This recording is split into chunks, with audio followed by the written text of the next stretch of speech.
Okay, we're going to look at subject pronouns on page 19 in your textbook, or página 19.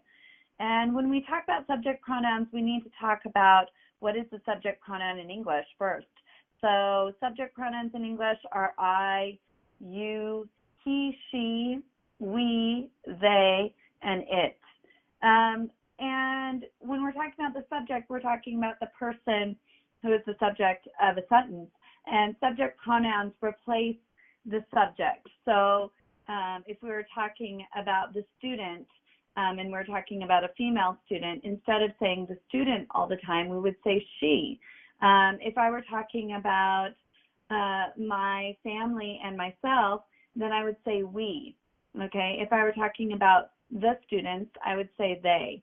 So the subject pronouns just replace nouns in English and in Spanish. So what are our subject pronouns in Spanish?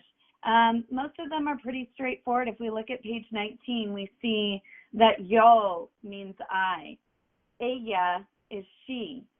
Él is he. Nosotros is we.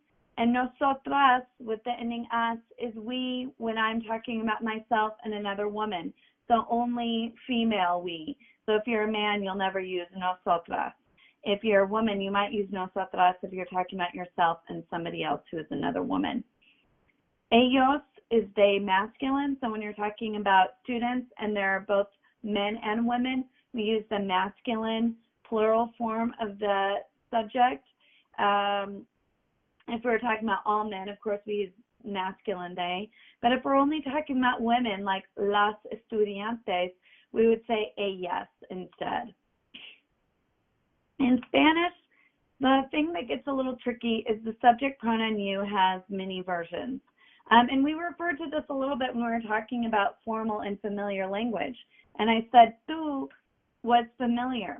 So tú is actually you, singular, familiar. So I use tú when I'm talking to a student, when I'm talking to a peer, when I'm talking to a family member or a close friend or somebody like that.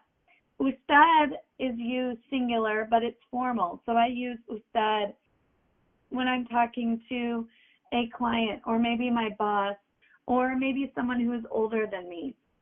Ustedes is you, plural. So that's whenever I'm talking to more than one of you. Okay, so when I'm talking to two students, I would use ustedes.